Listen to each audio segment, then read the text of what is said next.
నైరుతి రుతుపవనాలు రేపు ఆంధ్రప్రదేశ్లో అడుగు పెట్టనున్నట్టు భారత వాతావరణ శాఖ అంచనా వేసింది. ఐఎండీ ప్రకారం మాన్సూన్ మే 26 నాటికి ఆంధ్రప్రదేశ్లోకి ప్రవేశించనుంది. అయితే సాధారణంగా జూన్ మొదటి వారంలో రాష్ట్రంలో ప్రవేశించే రుతుపవనాలు ఈ ఏడాది మాత్రం బంగాళాఖాతంలో అల్పపీడనం, బలమైన పశ్చిమ గాలుల కారణంగా 2 రోజుల ముందుగానే రానున్నాయి. వీటి ప్రభావంతో రాయలసీమలోని కర్నూలు, అనంతపురం, చిత్తూరు జిల్లాలు, దక్షిణ కోస్తా ఆంధ్రలోని నెల్లూరు, ప్రకాశం జిల్లాల్లో వర్షాలు ప్రారంభమై జూన్ మొదటి వారంలో ఉత్తర కోస్తా, విశాఖపట్నం, విజయనగరం, శ్రీకాకుళం ప్రాంతాలకు విస్తరించనున్నాయి. ఈరోజు రాయలసీమలో కడప, చిత్తూరు, కోస్తాలో గుంటూరు, నెల్లూరు ప్రాంతాల్లో తేలికపాటి నుంచి మోస్తరు వర్షాలు నమోదై మాన్సూన్ రాక సూచనలు తెలుపుతున్నాయి. ఈ రుతుపవనాలు రాయలసీమలో పత్తి, వేరుశెనగ, కోస్తాలో వరి సాగుకు ఊతమిస్తాయి.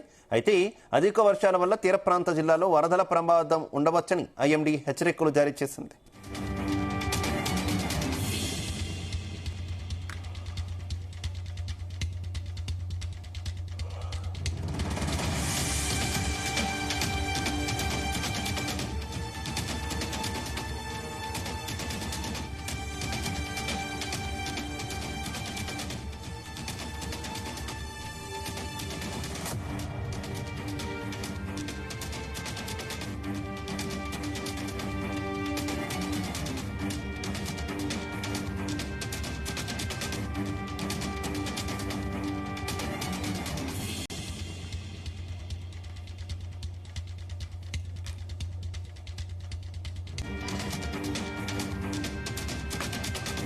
నైరుతి రుతుపవనాలు రేపు ఆంధ్రప్రదేశ్లో అడుగు పెట్టనున్నట్టు భారత వాతావరణ శాఖ అంచనా వేసింది.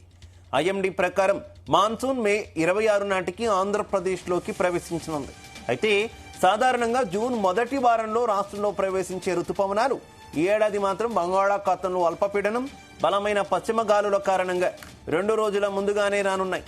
వీటి ప్రభావంతో రాయలసీమలోని కర్నూలు, అనంతపురం, చిత్తూరు జిల్లాలు, అలాగే దక్షిణ కోస్తా ఆంధ్రాలోని నెల్లూరు, ప్రకాశం జిల్లాలో వర్షాలు ప్రారంభమై జూన్ మొదటి వారంలో ఉత్తర కోస్తా, విశాఖపట్నం, విజయనగరం, శ్రీకాకుళం ప్రాంతాలకు విస్తరించనున్నాయి.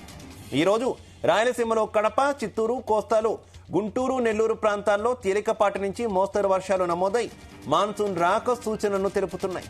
ఈ రుతుపవనాలు రాయలసీమలో పత్తి, వేరుశెనగ, కోస్తాలో వరి సాగుకు ఊతమిస్తాయి. అయితే అధిక వర్షాల వల్ల తీర ప్రాంత జిల్లాల్లో వరదల ప్రమాదం ఉండవచ్చని ఐఎండీ హెచ్చరికలు జారీ చేస్తుంది.